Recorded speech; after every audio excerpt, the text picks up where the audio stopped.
Hello everyone, welcome to my YouTube channel. आज मैं आपको एनसीईआरटी मैथ्स क्लास 6 एक्सरसाइज 12.3 से इसका क्वेश्चन नंबर 4 कराऊंगी।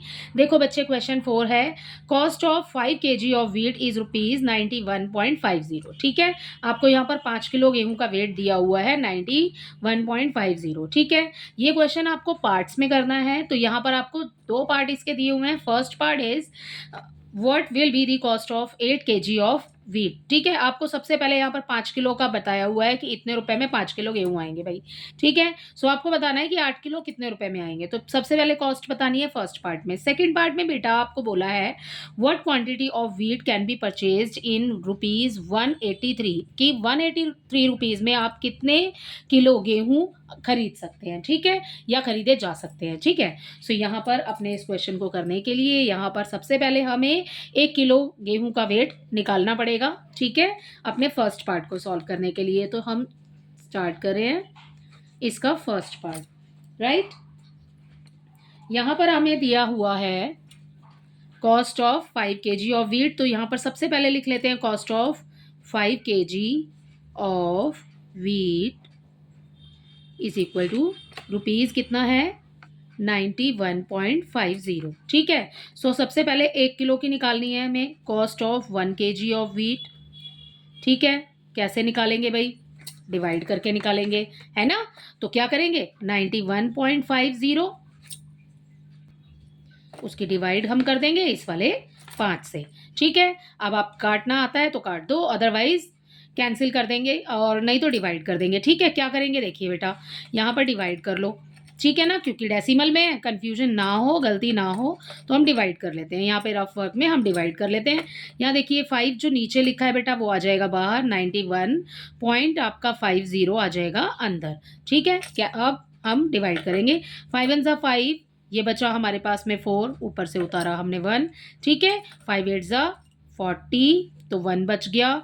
ये जो डेसिमल है ये नंबर नीचे तो उतारेंगे हम, ये जो डेसिमल है ये यहाँ आ जाएगा। ठीक है, और अब उतारेंगे हम अपना 5 नीचे, 5 3 ज़ा 15, तो ये आ गया 15, क्रॉस आ गया। ठीक है, ये वाला जो 0 है ये चला जाएगा बेटा ऊपर। तो हमें क्या मिला यहाँ पर, हमें यहाँ मिला 18.30। ठीक है, अब देखो पॉइंट के बाद में 30 लिखा है। ठीक है, तो हम इसको कैसे लिख सकते हैं, हम इसको 18.3 भी लिख सकते हैं, क्योंकि जो डेसिमल है उसके बाद में हमारे पास जो 0 है उसकी वैल्यू अगर आप लगाना चाहते हैं तो लगा लीजिए, अदरवाइज नहीं लगाएंगे तो भी चलेगा। ठीक है, हम इसको ऐसे भी लिख सकते हैं। अब हमें कॉस्ट ऑफ 5 kg हमने दिया हुआ था, हमने 1 kg निकाल लिया। ठीक है, 1 किलो गेहूं का कॉस्ट है इतना रुपीज़। ठीक है, 18.30, चलो यही मान लेते हैं। उसके बाद में अब हम इसकी मल्टीप्लाई करेंगे बेटा 8 से, जो हमें इसके फर्स्ट पार्ट में दिया है। तो cost of 8 kg of wheat, ये इधर होना चाहिए था। ठीक है, cost of 8 kg of wheat हो जाएगा हमारे पास में, ये 18.30 हमने लिखा। उसकी मल्टीप्लाई कर देंगे हम बेटा 8 से। ठीक है, तो क्या हो जाएगा देखो, यहाँ पर रफ वर्क में ही कर रहे हैं इसको, 18.30, उसके बाद में हम मल्टीप्लाई कर रहे हैं उसकी 8 से। ठीक है, 0 का 0 आ जाएगा, 8 3 ज़ा 24। ठीक है, ये डेसिमल है यहाँ लगा लेंगे, क्योंकि दो नंबर से पहले है तो 2 नंबर से पहले डेसिमल लग गया। ठीक है, 8 8 ज़ा 64, ये हो जाएगा हमारे पास 66। ठीक है, और ये हो गया ऊपर 6, 8 1 ज़ा 8 एंड 6, ये हो गया 14। सो हमारे पास आंसर आ गया बेटा इसका 146.40। ठीक है, 146.40। सो 80 जो 8 kg ऑफ व्हीट की कॉस्ट होगी बेटा वो हो जाएगी हमारे पास 146.40। ठीक है, सो ये हो गई 8 किलो की, ठीक है, कीमत। ओके, इसका बी पार्ट देखिए। इसके बी पार्ट में बच्चे आपको बोला है what quantity of wheat can be purchased. तो हम यहाँ पर इसका बी पार्ट स्टार्ट करें, यहाँ पर लिखते हैं हम क्वांटिटी ऑफ व्हीट। ठीक है, वर्ड छोड़ देंगे लाइन में, इसी में से लिख रहे हैं quantity of wheat can be purchased, quantity of wheat can be purchased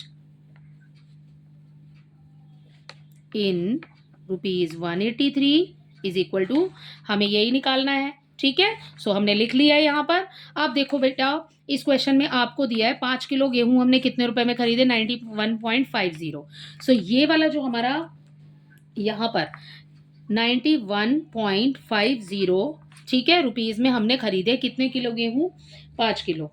तो ये वाला जो 5 है ये आ जाएगा आपका ऊपर, ठीक है। उल्टा करना है, मतलब आपने अभी हमने यहाँ पर ऐसे किया इसको, अब हम यहाँ पर उल्टा रखेंगे। 5 आ जाएगा हमारा ऊपर और ये वाला नंबर आ जाएगा हमारा नीचे। मतलब 5 किलो गेहूं हमने कितने रुपए में खरीदे, इतने रुपए में हमारे 5 किलो गेहूं खरीदे गए। इसकी मल्टीप्लाई कर देंगे हम अपने 183 से कि इतने रुपए में कितने गेहूं खरीदे जा सकते हैं, ठीक है। मतलब आपने ये देखना है कि ये जो आपने लिखा ना यहाँ पर 1 किलो की कॉस्ट निकालने के लिए हम इसको सीधा रख रहे हैं, ठीक है। यहाँ पर हमें ऊपर लिखना है 5 केजी और रुपीज लिखेंगे हम नीचे, ठीक है। अब क्या करेंगे, अब देखो यहाँ पर लगा हुआ है डेसिमल, तो सबसे पहले या तो आप ऐसे ही कैंसिल कर दो, अदरवाइज आप डेसिमल को हटा लो बच्चे, ठीक है। डेसिमल अगर हटाएंगे तो क्या करेंगे, इसकी मल्टीप्लाई किससे हो जाएगी, 100 से। ऐसा क्यों भाई, क्योंकि पॉइंट के बाद में हमारे पास 2 नंबर हैं, 2 नंबर हैं तो हमने यहाँ पे 2 जीरो लगा दी, ठीक है। तो इसकी मल्टीप्लाई हो गई 100 से। अब देखो इजी हो गया, ये डेसिमल हमारा हट गया, ठीक है, क्योंकि हमने 100 लगा दिया ऊपर। 0 से 0 को करो बच्चे कैंसिल, ठीक है। अब देखो हमारे पास पीछे वंस प्लेस पर 5 आ रहा है, ये इसको 5 से कैंसिल कर दो पूरे नंबर को, ठीक है। 5 वन जा 5 हो गया। अब आगे से काटेंगे पहले, ठीक है ना। 5 वन जा 5, कितना बचा 4, आगे शिफ्ट हो गया। 5 एट जा 40, अभी हमने डिवाइड किया बेटा, यहाँ पर बिल्कुल सेम है, ठीक है। हमने 0 कैंसिल कर दिया तो क्या आया, डेसिमल तो हमने हटा दिया था, ठीक है। वैसे ही हो रहा है बिल्कुल, ओके। अब यहाँ पर 1 बचेगा, आगे शिफ्ट हो जाएगा, तो 5 3 जा 15, ये आ गया 183। अब आप देख रहे हो क्लियरली कि ये 183 है और ऊपर भी हमारे पास 183 है, तो 183 से 183 कैंसिल हो जाएगा, ठीक है, 1 आ गया। अब यहाँ पर क्या बच गया, यहाँ पर बच गया हमारे पास में 10। इस 10 की मल्टीप्लाई 1 से कीजिए, 1 से कीजिए, ठीक है, बिल्कुल सेम आएगा। 10 वन जा 10, ठीक है। तो यहाँ पर आ गया 10 केजी। तो हम quantity of wheat can be purchase in ₹183 is equal to 10 KG. So हम यहाँ पर लास्ट में लिख देंगे, so 10 KG of wheat can be purchased in ₹183, ठीक है। इसी के साथ आपका क्वेश्चन नंबर 4 कंप्लीट होता है। आई होप ये आपको अच्छे से समझ आया होगा। इसका क्वेश्चन नंबर 5 देख लेते हैं।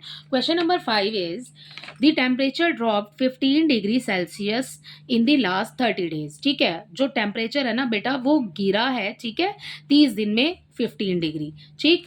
So if the rate of temperature drop remains same, अगर इतने ही सेम उस पर मतलब सेम लेवल पर ही अगर टेम्परेचर ड्रॉप होता रहता है, होता जाता है, तो how many degree will temperature drop in next 10 days, तो आने वाले 10 दिनों में टेम्परेचर कितना ड्रॉप हो जाएगा, ठीक है। ये इस क्वेश्चन में आपको बताना है। तो यहाँ पर अपने सबसे पहले लाइन लिख लेते हैं क्वेश्चन की, temperature dropped in 15 days, sorry 15 degree Celsius in 30 days, ठीक है। तो यहाँ पर लिखते हैं, स्टार्ट करते हैं पहले इसको करना। टेम्परेचर ड्रॉप इन, कितने दिनों का बोला है बच्चे आपको, 30 डेज का, ठीक है। Temperature drop in 30 days is equal to, कितना गिरा बेटा, 15 डिग्री, ठीक है, 15 डिग्री सेल्सियस। तो यहाँ पर 15 इस तरीके से लिख लेते हैं इसको, 15 degree Celsius, okay. And next आपको यहाँ पर देखिए 30 दिन का तो बताया है 15 डिग्री, ठीक है। सो हम यहाँ पर सबसे पहले 1 डे का निकाल लेते हैं। Temperature drop in 1 day is equal to हो जाएगा बेटा 15, ठीक है। इसके अपॉन में लगाइए आप 30, ओके। अब इसको कैंसिल कर दो, 15 वन जा 15, 15 टू जा 30, तो 1/2 डिग्री सेल्सियस आ गया एक दिन का टेम्परेचर। तो ये हो गया हमारे पास 1 डे, ठीक है। अब आपको क्वेश्चन में बोला है कि यहाँ पर 10 डेज का बताना है आपको, नेक्स्ट 10 डेज का, ठीक है, कि कितना ड्रॉप होगा। तो हम यहाँ लिखेंगे अपना temperature drop in the next 10 days, 10 दिन में कितना टेम्परेचर ड्रॉप होगा, इक्वल, ठीक है। हमें 1/2 यहाँ पर मिल गया है, 1/2 लिखा, ठीक है। 10 दिन का आपको बोला है बेटा, मल्टीप्लाई कर दो 10 के साथ, ठीक है। अब कुछ कटता है तो काट दो, कैंसिल होता है तो कैंसिल कर देंगे। देखो 2 1 ज़ा 2, 2 5 ज़ा 10, ठीक है। सो यहाँ पर हमारे पास 5 1 ज़ा 5, तो ये आ गया 5। तो ये जो 5 है ना, यही आपका आंसर है कि नेक्स्ट 10 डेज में 5 डिग्री सेल्सियस जो टेम्परेचर है वो ड्रॉप हो जाएगा। ओके, सो इसी के साथ आपका क्वेश्चन नंबर 5 कंप्लीट होता है। आई होप इसके दोनों ही क्वेश्चन आपको अच्छे से समझ आए होंगे। Thank you.